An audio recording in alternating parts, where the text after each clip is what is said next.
Billi din il-Kamra fil-waqt li tinnota b'soba dispjaċir li nhar it-tnejn 16 Ottubru ġiet maqtula barbarament il-ġurnalista Daphne Caruana Galizia, tinnota li ż-żewġ naħat ta' din il-Kamra ikkundannaw dan il-qtil makabru u ddeskrivewh bħala att Godard kontra pajjiżna.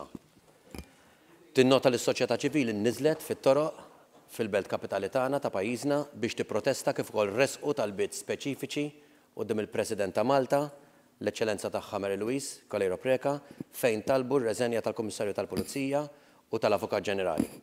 U sabiex dawn il-karigi jiġu appuntati b'2 terzi tal-Kamra. Għalhekk din il-Kamra titlob sabiex b'urġenza tiddibatti it-talbiet tas-soċjetà ċivili mingħajr ma jittieħed vot.